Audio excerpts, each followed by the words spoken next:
Hello, everybody, and welcome to chemistry. We're going to cover the first half of module 3 today, atoms and molecules. So we're going to go all the way to example 3.2 today. This module starts on page 69 in your textbook, all the way to page 93. Lots of information. Early attempts to understand matter. There's a lot of history in this module. The law of mass conservation. Elements, the periodic table, compounds, the law of multiple proportions, Dalton's atomic theory, molecules, abbreviating and classifying compounds, classifying matter as ionic or covalent, and naming compounds. So those are the major topics we're going to cover in this module. But there's a lot of history. So, history of matter, how the elements were discovered. And if you really like to learn about chemistry and you want to know more about how elements were discovered, there's a very good NOVA program called The Mystery of Matter that has 3 parts. And you may want to check it out of the library or try to see if you can find it on Netflix or so on. Okay? If you like that kind of stuff.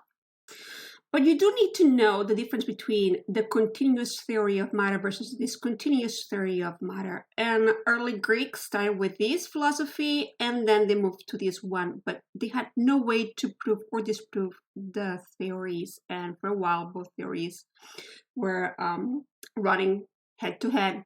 Nobody was winning. But basically, the continuous theory of matter, which is older by Aristotle, says that a matter is continuous, and if you break it down, it's still the same kind of matter. So no matter how small it becomes, that blob that you started with, keep cutting it, will stay the same. It's the same kind of matter you had to start with.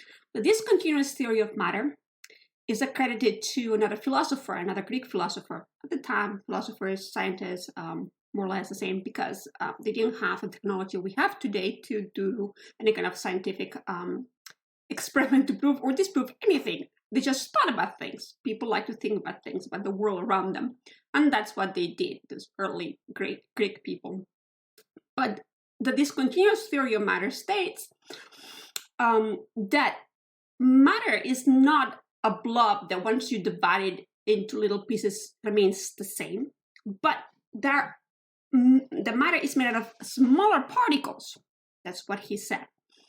And the funny story behind it is that they say that Democritus was walking towards the beach, and from far away he saw the sand on the beach, and he said, look, the sand looks all uniform, it's like a big blob of brown.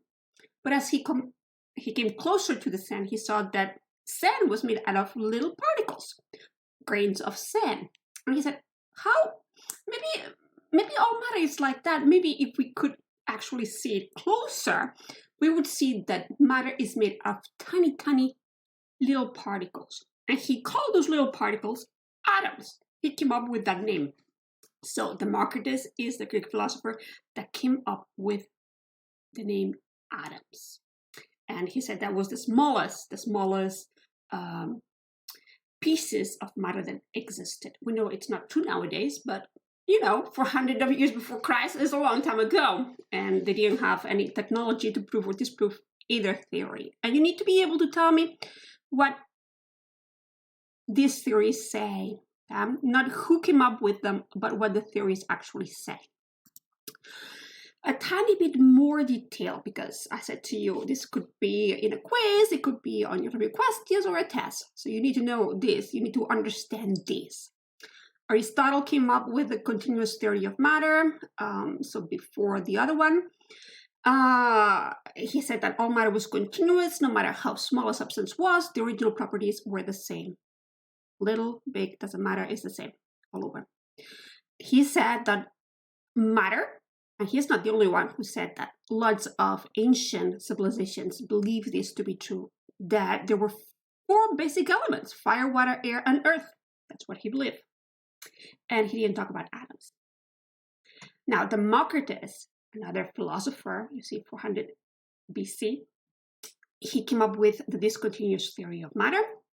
He said that matter was composed of tiny individual particles called atomos, because he's Greek, so he used the Greek word for atom.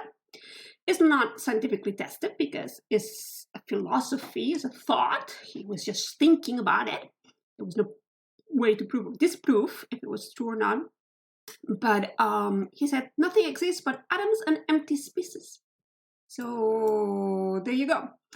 Some more history for you. It was not until much later, the 1700s, late 1700s too, that more discoveries about matter came to light, because that's when the technology started to evolve into something that could be used for scientific discovery. So we're going to learn about the law of mass conservation versus the law of definite proportions. Here is a summary of the two of them. We're going to see them in more close detail in a minute. So you need to know what's in the box. And not only do you need to know what's in the box, but you need to understand it so you can apply it to problems. But in the late 1700s, Antoine Lavoisier, who was French, and he's thought to be the founder of modern chemistry, not out of the blue, not just philosophy, he was doing experiments, okay? He was doing experiments, he is a scientist. He noticed that what came out, the same amount of matter that came out, and he came up with this law that said that matter could not be created or destroyed, it can only change forms. And he's the first one who said that. It's very similar to what we learned about energy, isn't it? Energy could not be created or destroyed, it could only change forms. Well, the same thing for matter. The amount of matter that comes in must come out. And we'll see how that works and what it means. And the law of definite proportions is, excuse me, a law that Joseph Proust came up with. It says the proportion of elements in any compound is always the same. So basically, when you're making a compound, which a compound is made out of different elements, when you put those elements together to make that specific compound, is always in the same ratios. And we'll see what that means. Okay, let's move on. So more detail for this law of conservation of matter on page 70. Mass is neither created nor destroyed, it's just changed. Chemical and physical changes only change from one form to another, but it's not created or destroyed. What comes in must come out. What you start with is the same amount of matter that you end with. This example has a log, you're burning the log, you produce ashes and smoke. So 30 plus 1 kilograms is 31 kilograms. That's the amount of matter that went into this. This is a combustion reaction, so into the burning of the log. And if you add 28 kilograms of ashes plus 3 kilograms of smoke, you will see that this is also 31 kilograms. The matter coming in was the matter coming out. And that's what this law says. Simple as that. You will be doing an experiment this week, experiment 3.1 on page 71, in which you're going to prove this to be true. So you're going to show that the conservation of matter, that law is true. Before you do that, I mean, you can always pause here and do it now, or you can do it at the end of the video, however you want to make it work for you. But you need to notice that we have two different kinds of data you're going to be collecting this year. The quantitative data versus the qualitative data. They are two different things. Quantitative has to do with quantities. So you have a numerical value associated with the data you're going to be collecting because you're using an instrument that gives you a number. A ruler, a balance, a graduate cylinder, a beaker, a thermometer. All of them give you information in numerical format. And that's called quantitative data. Qualitative data, on the other hand, is observations that you make. So you're using your senses to write down the data. Your smell, the touch, what you see, what you hear. In chemistry, you don't usually taste things because most of the things that we're going to be using are poisonous. So you don't want to put it in your mouth. If you watch the video about how to do labs, you know that. You should have seen that video. You should have watched that video.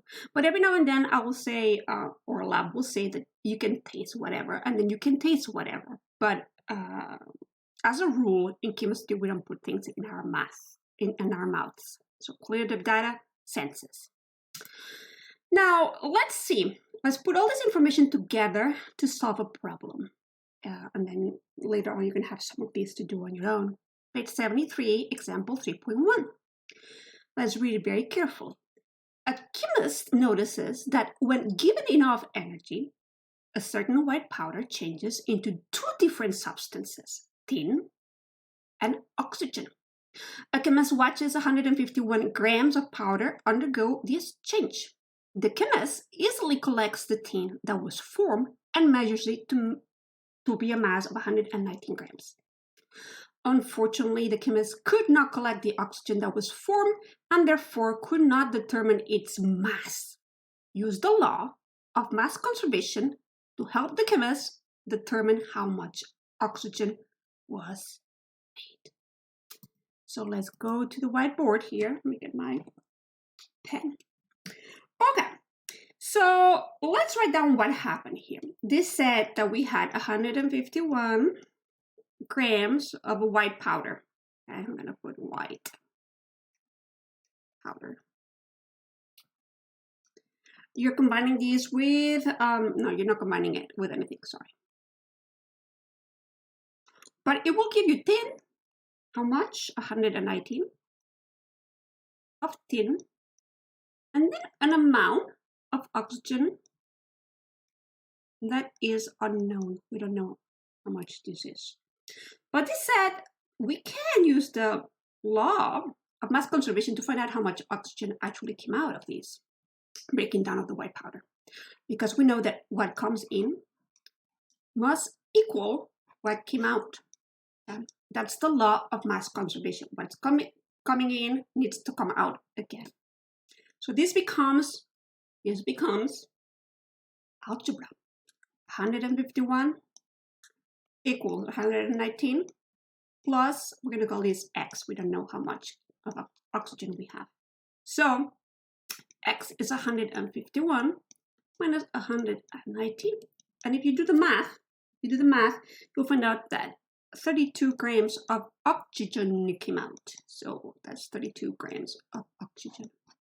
And you just solved this problem by using the law of mass conservation. As simple as that. Just remember, comes in, comes out. Now, let's continue with instruction. You're going to be learning about different kinds of reactions next week, but I'm going to introduce a decomposition reaction because you're going to need to know these for the next section. A decomposition reaction is just a breaking down reaction. So you started with something that had maybe atom A and atom B. You break it down into the atoms that form that molecule. That's the most simple decomposition reaction. A molecule with two atoms breaking down into the atoms it was composed of. There are other kinds of decomposition reactions. This could happen to different compounds breaking into other kinds of compounds. But for this first half of chemistry, we're going to go with the most easy kind of decomposition reactions. You're just going to go from atoms, from molecules to the atoms that compose that molecule. Okay, so from a molecule to the component atoms. Now, when you do that, you'll find out that some experiments, when chemists tried to decompose matter, when they broke down that matter, they found that there were two kinds of things that could happen. Okay? Two kinds of things. Some of them did not break into anything else. When you tried to break it down, it was the same thing. The same thing that you created was the same thing that you had at the beginning. But other things did break down into its component atoms. That led them to understand the difference between elements and compounds. And we're going to see this in a tiny bit more detail. You need to know the definition for both of them. An element is anything that is made out of just one kind of atom. That's what an element is. Your elements are listed in the periodic table. And you have a periodic table on the front cover of your textbook and also on page 75, I think. Yeah, 75. So anything that's listed there is an element. Elements can come in just one atom at a time, of the same kind. So heliums, not just one atom. Helium is in the air, for example, is a gas. You have lots of heliums together, but if you only have helium, you have an element. Some elements come in groups of 2, so they form molecules, and you're going to learn about that. They're called mononuclear diatomics, but you're going to learn about that in next week, I think it is, when you learn about these. So don't worry too much about it. Just know that they can be by themselves or in groups of 2, forming a molecule. But it's only one kind of substance. Compounds, on the other hand, contain 2 or more kinds of atoms. The example here is a molecule of water. Molecule because you have atoms that are bonded, okay? And you have hydrogens and oxygen, so you have 2 different elements bonded together to form that water. So containing more than one kind of atom makes you into a compound. If you only have one kind of atom, then you're an element. Okay. Here's another slide that talks about elements, because it's very, very important for you to differentiate elements versus compounds, and then those are called pure substances versus mixtures. So we're going to be doing that in this module, is differentiating all kinds of matter. You need to know how this works. So an element is a pure substance. Cannot be broken down into other substances by physical or chemical means. Okay? In a minute, we're going to learn what physical versus chemical means. But they are what they are. They are in the periodic table. There's more than 100 of them. And not the atoms that compose those elements is only one kind. Like if you have a big bunch of carbon, the only kind of atoms you have there is carbon, nothing else. That's an element. There are more than 100 elements. If you look at your periodic table, you'll see that you have more than 100 elements. And if you have not done a photocopy, if you have not made yourself a photocopy of the periodic table in color, I advise you to do so, because you're going to be using the periodic table pretty soon to do chemistry, to write chemical equations and so on. And you don't need to memorize the little numbers. Okay? So you need to have it handy. If you notice, in your periodic table, you have little boxes, and each box has a letter, or sometimes 2 letters. Some of them have 3 letters, and we're going to talk about that in a second. But that's called the symbol for that element. Your periodic table does not have a name underneath. Some of the periodic tables do have a name, and I may include one of those as a file, attachment to Google Classroom, so you can see the symbol plus the name of the element.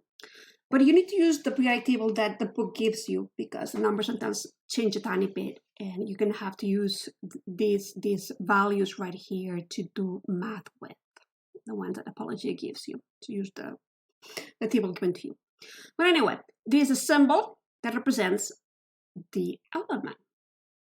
You probably already know from biology that there are 4 elements that are very important to living things: carbon, hydrogen, oxygen, and nitrogen.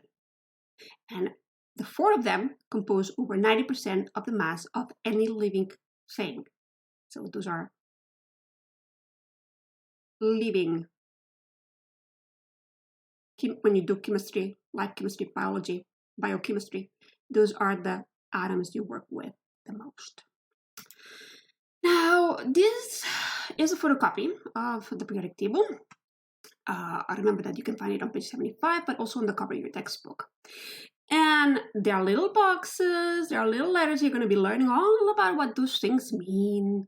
You're going to be using the little numbers at the bottom, the numbers at the top, all these numbers right here. You're going to be learning all about it one step at a time. But for right now, you're going to be learning about the difference between what we call metals and non-metals. We're going to learn what that means and who belongs to what class and what kind of physical properties they have. So we're going to start at the bottom, and we're going to build up our knowledge of the periodic table. Hydrogen, symbol, 1 letter. I told you that some periodic tables do have the name underneath, and the atomic weight. We're going to see what this means next week. Where do the names and symbols come from for those elements in the periodic table? Well, there are different sources, lots of different sources. The names can come out of the names of planets in the solar system, mythological creatures, minerals, colors, scientists, names of scientists who have discovered the elements, and places. let me go back for a minute. I said to you that, I think I did mention this. If not, I'm mentioning it now. In the periodic table, I said there was more than 100 elements. This one is missing a few more, but that's okay. 92, where is 92? Let's see here, 92. Up to 92, the elements, so you see how they are, the numbers follow one, you read them from left to right. So 1, 2, 3, 4, 5, 6, and you go down. So up to 92, those elements occur in nature. God has created those elements, okay? They were created at the beginning, and they exist in nature. Elements past 92 were created in a lab by humans. So scientists have created them. And you need to know that only the first 92 elements in the periodic table are found in nature. Now that I have said that, let's go back here. So do I need you to know where the names of the elements came from? No, but you're going to have to memorize the symbol with the name. And we're going to start 20 at a time. We're going to keep building our knowledge, because later when we do problems, they're going to give you the name of the element, and you're going to have to come up with a symbol without looking it up every single time. You need to learn their symbols. But uranium, for example, came from the planet Uranus.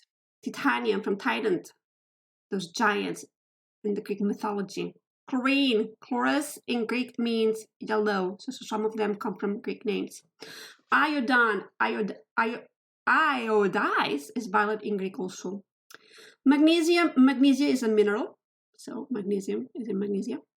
Californium from Californium, and curium from the people who discovered it, Marie and Pierre Curie. So names come from different sources. Now, what you need to know is that all elements have a name, and you can abbreviate them, those names, with symbols that have 1, 2, sometimes 3 letters. The majority of them have 1 or 2 letters to abbreviate their names. Usually, okay, it's going to be, if it has more than 1, it's going to be the first and the second letter of their name, but not always. So the rules have too many exceptions. You're going to have to memorize them. But look at this. H stands for hydrogen. Hydrogen starts with an H, just 1 letter. Helium also starts with an H. So what do? We give it the second letter. He, He, or helium. Li for lithium. Now, what happens here if the second letter is the same for the 2 elements that are different, like magnesium and manganese, both will be Ma. So you pick the third letter. Magnesium has Mg, manganese has Mn. So the rules, there's lots of rules, but instead of studying the rules, you're just going to study the symbol with the name. Just memorize it. I have provided Quizlet lists for you to help you memorize this stuff. But notice that the first letter of the symbol is in capital letters, and the second and third, if it has a third letter, is going to be lowercase. That's always true. First letter capitalized, second and third not capitalized. And of course, some of the names don't come from English. Okay? They come from Latin or Greek. So their names, like this one, Aaron, for you would be an I or an IR, but that's not their name in the periodic table, is ferrum. Ferrum is Latin for iron. In my language, Catalan, is ferro. So you see some languages keep that, and it's a little bit easier to memorize it, but you're going to have to memorize that Fe stands for iron. Same thing for copper, Cu, for cuprum, which is also Latin.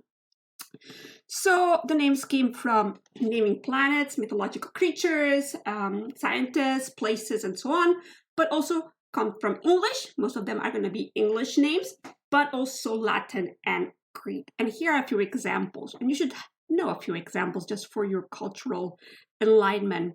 So potassium, K for kalium, iron for ferrum, copper for coprum, silver for argentum,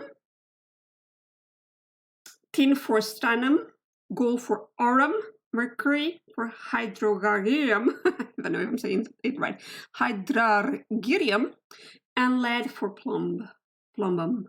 Okay, so just know a few of them. So if I give you if I say to you, give me an example of a name for an element that came from Latin, you can pick up the one you want. I'm not going to be picky about it, but you're going to memorize their names and their symbols that you need to know. Things to remember.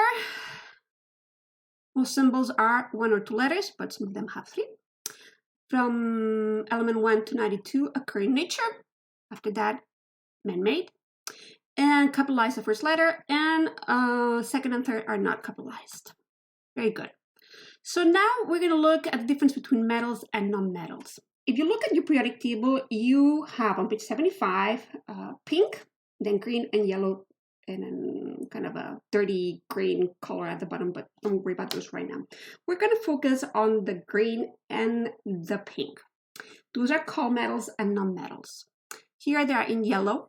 These are your greens right here. I'm going to see another slide. It's going to have it a tiny bit better. But for me to talk about it, I'm going to use this one for right now. These are non-metals. And notice that hydrogen, although it's placed right here in your periodic table, belongs to the non-metals. Okay. Then here you have, these are called, all of them are metals, but these ones in the middle called metalloids. So we differentiate between metals, true metals, and metalloids, and have other names. But for your table, if you see that on page 75, you have non-metals, standard metals, transitional metals, inner transitional metals. And the transitional metals and inner transitional metals are called metalloids. And we're not going to use them a lot. We're going to use some of them, but most of the time we're just going to use non-metals and metals. So the pink and the green. Okay, what do you need to know about that? Well, first, that you have a zigzag line that is separating the non-metals from the metals, and that hydrogen belongs with the non-metals. You need to know that. Your pinks, non-metals. You just need to know that.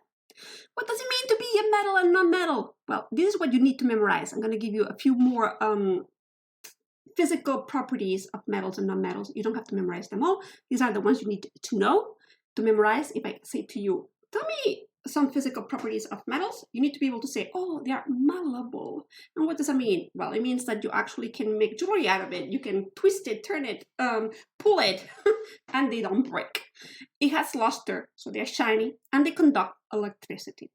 Okay, if I say to you, give me some characteristics, physical properties of non-metals, you need to be able to say they are brittle. Means they break easily. If you touch them, they break.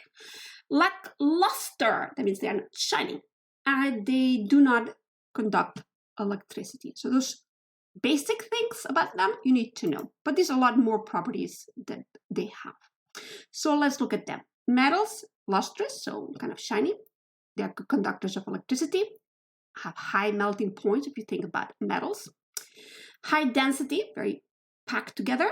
Malleable, so we make jewelry out of them. We stretch them to make wires. See, ductile, make wires. They're usually solid at room temperature, but not all of them are. Like mercury is a liquid, but most of them are. And they're opaque as a thin sheet. That means you cannot, light cannot go through them if they are very thinly.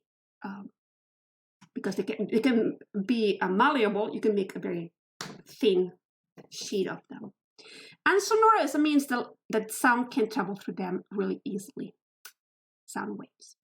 Now, non-metals are dull, so not shiny, poor conductors of electricity, non-ductible, so you are not going to be able to make them into wires. They are brittle, they break really easy, so the opposite of malleable.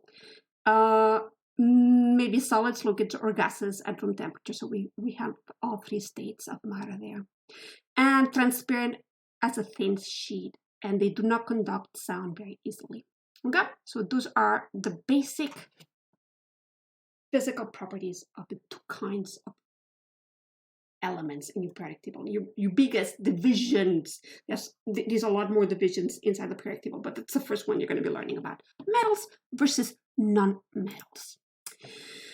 Okay, we talked about elements. Now we're going to talk about compounds. And we already saw that elements are in the periodic table. All the atoms are the same. Compounds, you had more than one atom of different kinds of elements. They are bonded together. That means that you can break it down into simple substances by chemical means. You can take those atoms apart by chemical means. Okay? Page 78. Let's talk about the law of definite proportion. So we're moving on in our history of matter. We're in France at the end of the 1700s, so 1799. Do I need to know the date? No, you don't need to know the date. Joseph Proust came up with this law of definite proportions. What does it say, this law? So we're going to learn what it says. You need to know what it says, and you need to be able to apply it. It states that in a chemical compound, so you have like water, that's a compound. You have different elements making this molecule. Elements are always present in a definite proportion by mass. Later on, we're going to see that it has to do also with the number of atoms of each. H2O. Okay? H2O, you need 2 hydrogens per 1 oxygen to make water. Always this recipe, if you change the numbers, you have a different molecule. Each one of them has a mass. Okay? So the masses of hydrogen, a specific mass of hydrogen, always needs a certain mass of oxygen to be able to create water. That's what it says, this law. So here, let's read a tiny bit more. Here's an example. Water always contains 2 elements, hydrogen and oxygen, combined together in the same ratio of 2 to 16 or 1 to 8, because this ratio can be divided by 2 to 1 to 8 by mass. That's the ratio they have in mass, not by number of atoms, but by mass. If 9 grams of water is decomposed, means if you break it down, if you break the water into oxygen and hydrogen, we get 1 gram of hydrogen and 8 grams of oxygen. And that should make sense to you because this is the law of mass conservation. 9 grams of water, if you break it down, at the end, you also need to have 9 grams of whatever. What? 8 plus 1 make 9? Yes, it does, because what came in, came out. Mass is not created or destroyed, it's just transformed. But what the law means is that you have a recipe to make any compound. It's always the same recipe. If you know the recipe, you can do math and create the compounds that you need in the ratios that you need to create the amount that you need. So just know that this law of definite proportions is a recipe law. Make a compound, they always have the same masses put together to create that compound. Okay? You can multiply it, divide it to make it more of it or less of it. But what you're doing is multiply or divide that recipe. I know it's a mouthful, a lot of information, but you'll see it's not as complicated as it sounds when we do the problems. Now, examples. Let's look at some examples before we go and do the math. Your examples are on page 78. You have figure 3.1 that has this information there. This is the recipe to make lead sulfide in mass. Okay, so we're not talking about atoms right now. We're talking about mass. Then notice, this is not out of a hat. If we're doing experiments with this, that if they put 10 grams of lead and 1.56 grams of sulfur, they could produce 11.56 grams of lead sulfide. This is a chemical reaction. And no leftovers. There was no leftovers. That means all of it was used up. Everybody understands that? It was all used up because we don't have leftovers of anything. This is our recipe. Look what happened here. He changed the amount of sulfur. So the 10 grams of lead has not changed. That's part of our recipe. But what happened here? You almost doubled the amount of sulfur. You still can only produce 11.56 grams of lead sulfide because you have not increased the amount of lead. This amount of lead needs this amount of sulfur to produce this amount of lead sulfide. What happens? You have leftover sulfur. You didn't use all of it. Look what happened here. You increased the amount of lead, you left the sulfur alone. Well, this amount of sulfur requires 10 grams of lead. It doesn't matter if you have 18, you only can use 10 with this amount of sulfur. You still only can produce 11.56 grams of lead sulfide. This recipe is the law of, let me see if I can, the law of definite proportions said would happen. One mass, another mass, makes a new compound in a certain amount and that's a recipe. You can multiply everything by 2 if you want to, but everything needs to be multiplied by 2 or divide by 3 or whatever you want to do to the recipe. You can multiply or divide the recipe, but you cannot just change it nilly-willy like this. So what happened here? You only use 10 of the lead. That means you have 8 grams of lead left over. Let's apply this. Are you ready to apply it? That's on example 3.2 is on page 80, and then you're going to do 6, 7, and 8 to show me that you actually understand this concept. But let's start with the example. It says a chemist reacts 15 grams of calcium with 15 grams of oxygen. This reaction makes 21 grams of a compound known as lime. Along with the lime, there's also some leftover oxygen. If the chemist wants to make 15 grams of lime and have no leftovers whatsoever, how much of each element should he use? And you're going to discover that we're going to be using something that does not have units. When something does not have units, it's called dimensionless quantity. So the problem, if you look at the example, if you read the example, we'll mention that this is dimensionless, and that just means it does not have units because they cancel one another. And we'll have some of them in this course. So what do we do? Well, what I like to do first is to write down what they give me. I know that they gave me 15, I should have used white, 15 grams of calcium. Okay, calcium.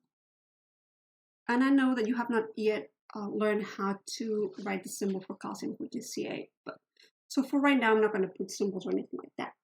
And then they also give you 15 grams of oxygen. Okay. And you're producing lime. How much lime? 21 grams of lime. And you do have some leftover oxygen, but we don't know how much. Okay, so this is what the problem says. And then they want you to produce 55 grams of lime. That's what they want you to produce, and they want to know how much calcium and oxygen you're going to need to do that. So you don't want 21. You want this to become 55 grams of lime. That's what. Well, to be able to produce 55 grams of lime, you need to have a recipe. So you can increase the recipe or decrease the recipe. From here to here, you're going to have to increase the recipe because you had 21 and you want to end with 55. So you know that you're going to have to increase the recipe to make 55. But we don't have a recipe right here because we have leftover oxygen, okay? That means that we're not using all the oxygen that was given to us. We have leftover oxygen. We need to find out how much leftover oxygen we have. To do that, we need to use the law of mass conservation. That law says that what comes in is to equal what comes out. So we're going to put an X here because we don't know how much leftover oxygen we have. And we know that 15 plus 15 is to equal 21 plus that leftover oxygen. I'm going to call it X for right now. This is algebra, and you can find X. So we have 30 grams equals 21 plus X. So what is X? X is 6, not 6, sorry, mass of leftover, 9. I'm looking at it wrong. 9 grams. So I found out that this is 9 grams of oxygen I did not use. Everybody sees that? Let me erase this part right here so I can continue teaching you how to solve this kind of problems. Now, that I know how much leftover oxygen I have, I can actually find out how much oxygen I use. I did not use 15 because I have 9 left over. How much did I actually use? So, well, 15 minus my 9 that were left over, I can see that I only used 6.0 grams. You see that? That's my recipe. I'm going to write the recipe nicely. I have a nice recipe, so I'm going to start all over. So I actually have this recipe. 15 grams of calcium requires only 6 grams of oxygen to produce the 21, was it 21? Yeah, grams of lime. And this recipe does not have leftover. Recipe never have leftovers, okay? You know what, you have a good recipe if you don't have leftovers. So now I can solve the last part of the problem. It said, I don't want 21. I want to produce 55 grams of this lime, which, you know, if you work in a factory and you want to produce lime, you need to be able to do. So what happened? To go from here to here, what did I do? I multiplied it by something. I don't know what I multiplied it by. See, I multiplied it by something. How do you go from 21 to 55? Find that x. To do that, you always pick up. You always pick up the amount you want, and you divide it by the amount the recipe gives you. Okay, that's gonna cancel the grams. That's why I said it was dimensionless. It doesn't have dimensions. You're just gonna have a multiplication factor here. And if you do that, you'll see that what you did was multiply by 2.6. So this here is 2.6. To be able to go from 22 grams to 55, I need to multiply the recipe by 2.6. I need to multiply the whole recipe by 2.6. I hope you understand that, okay? I'm gonna put it again. So this is what happened. You multiply this by 2.6 to get the 55. But if you do that, that 2.6 is also multiplying this, and it's also multiplying this to find out how much I need of each. And if I do that, if I multiply 15 by 2.6, I find out that I need actually 39. This becomes 39 grams of the calcium. And if I multiply the 2.6 by 6 grams, I find out I actually need 16 grams of oxygen to produce the 55 grams of lime that I needed. So you see how this is done? Find the recipe that does not have any leftovers. Look to see what the recipe gives you versus what you want. Find how you get there, what you need to multiply the recipe by, because any recipe can be double, triple, whatever is a recipe, just like when you cook. So find out how you do that, and then the whole recipe needs to be multiplied by it. Okay, by this factor right here, by the factor of multiplication or division. It's division if you're having half of the product, if you're just doing half of the product, whatever they ask you. So let's look and see the extra practice problems. I actually would like you to do number 5 too. I didn't write it down at the beginning, but it's the same kind of problem. I'm just reading it now, and it's exactly the same kind of problem. And the more practice you have, the better it is. Because these problems are long, but then, you know, you just need to know what you're doing. So if your answer is that you needed to put together 639.0 grams of chloride and 361 grams of calcium to produce the 1 kilogram of calcium chloride, then you're done.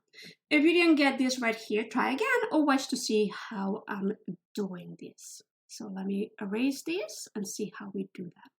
Remember, the first step is always read the problem, see what they're giving you.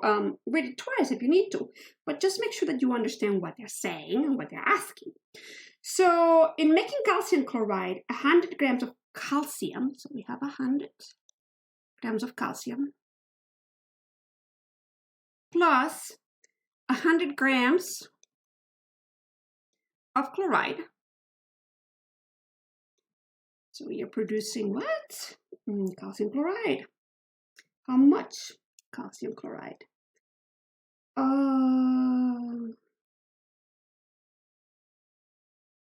156.5 grams of calcium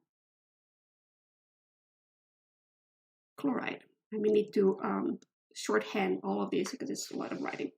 But anyway, with some leftover calcium, I'm going to put Ca for calcium. So we don't know how much leftover calcium we have, but we have some of them according to the problem.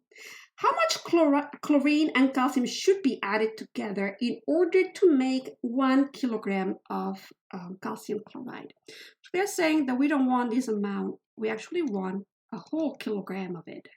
Okay? And how do we do that? And no leftovers. You don't want leftovers because sometimes, you know, the reactants are expensive. You want to use them all. So how do we do that? We need to find a recipe. We don't have a recipe. Anytime that you have leftovers, you don't have a recipe. So the first thing we need to do is find out how much leftovers we have. Okay, that means you did not use the 100 grams of calcium. We need to find out how many grams of calcium you actually use, because if you see, you have leftovers, and you cannot have leftovers in a recipe. So the first thing we need to do is find that out. Find first the amount of calcium left over by using the law of mass conservation. And that says that 100 plus 100, what comes in must come out. So 156.5 plus, we're going to call it x. So this is x. We don't know how much x is, but you can do algebra. You can do algebra. So find out how much x is. According to my math, if I do my algebra correctly, and I'm copying it correctly, you did not use 43.5 grams of that calcium. So this is 43.5 grams that we did not use of that calcium. Let me erase this. We didn't use that much. So how much do we actually use? So take away the 43.5 grams here that we didn't use to find out how much calcium you actually use. If you do that, 100 minus 43.5 gives you 56.5 grams of calcium. So you know the true recipe is 56.5 grams of calcium. I'm going to put Ca plus the 100. We used it all because we didn't have leftovers of chloride. I'm going to put it like this. And that will give you the 156.5 grams of that calcium chloride. I'm just going to put it like that. It's not like true, but that's what it is. Okay, right now. This is the recipe. This is the recipe that doesn't have leftovers. Are we done? No, because they didn't want 156.5 grams of calcium chloride. They want a whole kilo of it. So let me erase that part right here because we're done with our thinking process for this part of the problem. And we need to figure it out how much of everything we need. How do we go from 156.5 grams to a kilo? The first thing you need to notice is it's not the same unit. So we need to change these. And hopefully you know that in a kilogram, we have 1,000 grams. So we need to use grams as well. Okay? So how do we go from this amount, 156 grams, to 1,000 grams? What do we do? We're multiplying the recipe by an amount we don't know. And I said to you to find this amount, find the amount, divide what you want, which is 1,000 grams, by the amount the actual recipe gives us. So here you go. This becomes dimensionless. And if you do this, this x, let me find it, is 6.390. It doesn't have units. So you need to multiply the whole recipe for this amount by this x. Are the significant figures correct? Well, remember that when you're doing prefixes, to change from one prefix to another, this is infinitively precise. You can add as many zeros as you want when you're doing prefixes. So you need to go with the position of this number right here, and this one has 4, so you need to give me 4 as well. So multiply the whole recipe by 6.350. Multiply 56.5 grams. To know the amount of calcium, multiply these 100 by 6.390 to find the amount of chloride. And this, if you multiply this by 156.5, you would get the 1000. That's where the x came from. So that's how we found those numbers at the beginning. That's where it comes from multiplying by this factor. And that is solved. Okay, let's do number 6. So number 6, I'm going to give you the answer first. Another one very similar to this one. So the more practice you have, the better. 82.5 grams of nitrogen. You need also 17.5 grams of hydrogen. And that will produce the 100 grams of ammonia they want. Okay, so if you got these numbers, you're done. If you didn't get these, you can try again or check to see how this is solved. So read the problem really, really well, okay? Read it really well. Let's see, number 6. A chemist adds 50 grams of nitrogen. I'm gonna put it like this. Plus another 50, you can put the word nitrogen here because you have not learned yet symbols for it. This is a diatonic. You have not learned it, but you can write nitrogen here. And 50 grams of hydrogen. This is another diatonic, comes in groups of 2. And ends up making ammonia. And they say they make 60.7 grams of ammonia. Let's just put AM for ammonia. And some leftover hydrogen. So I want to have some room here for my hydrogen. I don't know how much hydrogen is left over. What masses of nitrogen and hydrogen should be reacted in order to make 100 grams of ammonia with no leftovers? So they don't want this amount. They actually want 100 grams of ammonia. That's what they want. Okay, they want to go from here to here. How do they do that? You need a recipe. You don't have a recipe yet. Anytime that you have leftovers, you do not have a recipe. So the first thing we need to do is find out how many grams of hydrogen you actually use in your recipe. If you have leftovers, that means you did not use the whole amount. The 50 grams is too much. Well, use the law of mass conservation to find out how much leftovers you produced. Is to be what comes in must come out. Find the x. This is algebra. So 50 plus 50 is 100. Take away the 60.7 and you'll find your x. So put it all in your calculator and let me find my x here. And I found that my x was 39.3 grams. Okay, so I did not use 39.3 grams. This is my leftover hydrogen. Okay, this is my leftover hydrogen. So let me erase this part. I just found how much hydrogen I had left over. So now I can find out how much hydrogen I actually use. Take away that 39.3 that you didn't use, and you'll find out how much you actually use. You only use 10.7 grams of that 50. So your recipe is actually this one, 50 grams of nitrogen plus 10.7 grams of hydrogen. That will give you the 67.7 grams of ammonia. Okay, that we had at the beginning. This is your recipe. Let me erase all of these. Oh, I have no. Now that you have a recipe, you can work. Because without a recipe, you cannot do anything. This said, we don't want this. We don't want 67.7 grams. We want 100 grams of ammonia. So how do we go from 67 to 7 grams of ammonia? Well, obviously, you're going to make the recipe bigger. You're going to have to increase the recipe by multiplying by a factor x. And to find x, you always divide what you want by how much you actually can produce with that recipe, 67.7 grams. Grams disappear, and you find the factor. You need to multiply the recipe by 1.65.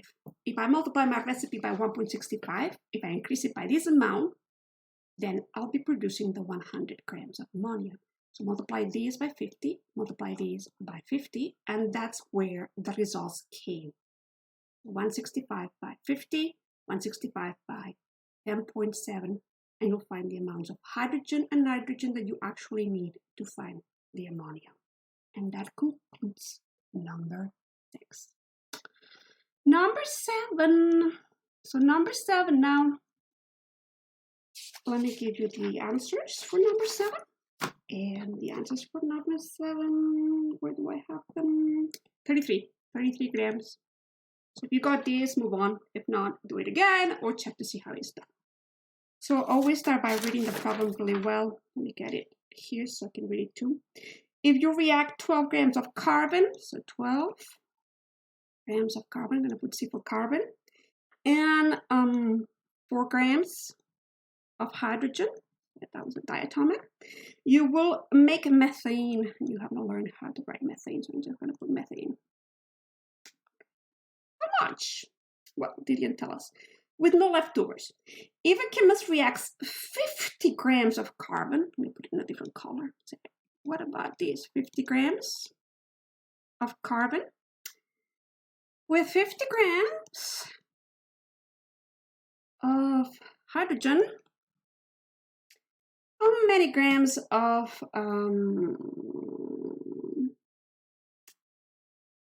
each element will be left over to produce the methane? So we're going to put methane plus leftovers. Okay. Well, I hope you noticed that we don't have a number here. You don't have a number, you don't have recipe, but we can find the recipe because we know that what comes in must be what comes out.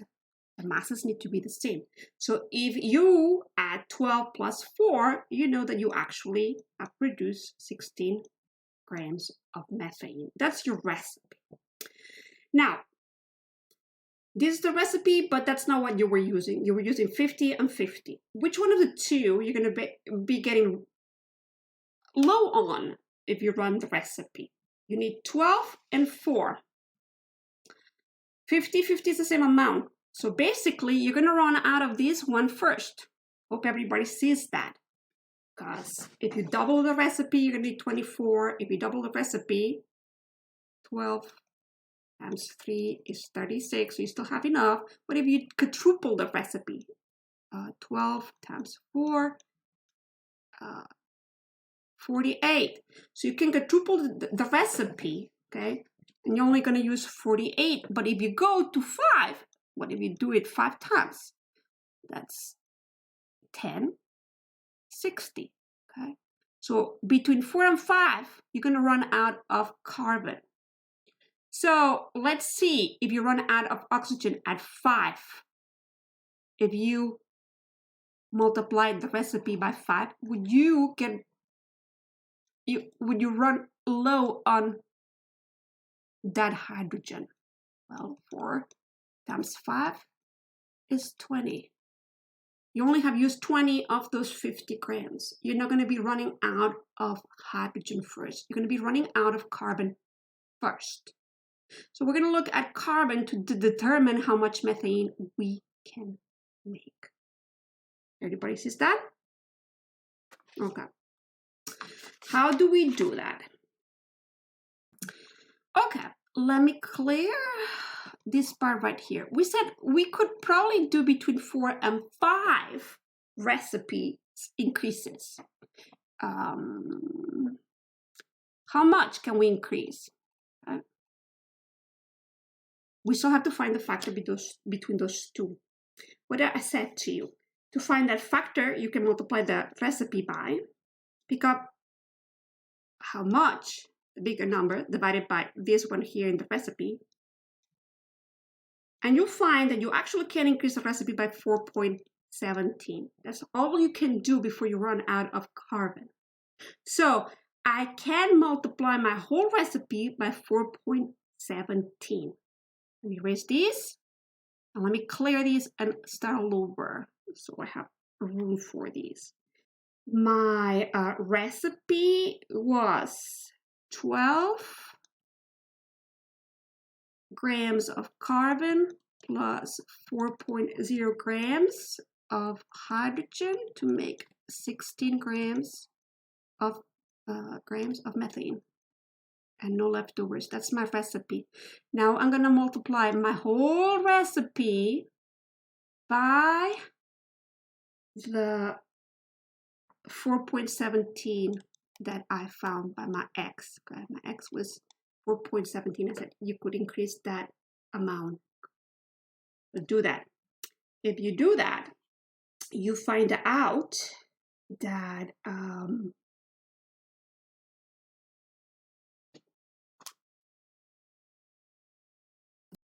okay, the leftover is going to be this one right here. Hope everybody sees that, okay? This one here is going to run out, but you're going to have leftover hydrogen. We talked about this a minute ago. This is the one that's being used up, but you have leftover of this. So you can multiply these and you'll see that you use it all up, but you're going to have leftovers of your hydrogen. How much leftovers? Well, if you multiply 417 by 4, you will see that you're actually only using 17 grams of that hydrogen. Okay, so if you multiply this by 4.17, you'll find 17 grams are used. Of how many? You started with 50. You have 50 of each. 50 plus 50 to give you an amount of methane. This was all used up, the carbon is all used up, but you did not use all your hydrogen. So how much hydrogen is left over? Take away the ones that you actually use, and you'll find that you actually have 33 grams of leftover hydrogen. Okay?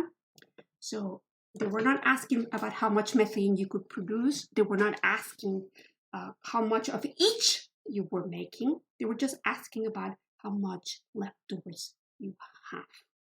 So they only wanted to know these. That was your answer.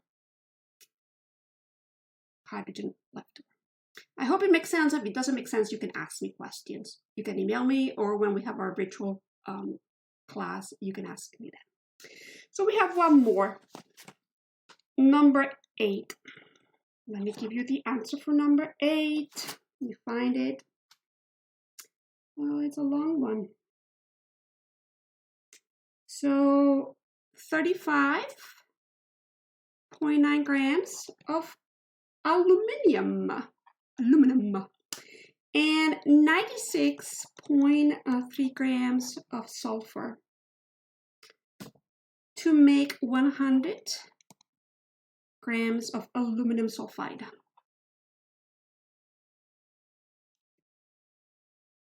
Okay, so this is very similar to the ones we did before. 7 was a tiny bit different. This one is just exactly like the ones we did before. But if you didn't get this, you can try again on your own or see how this is done.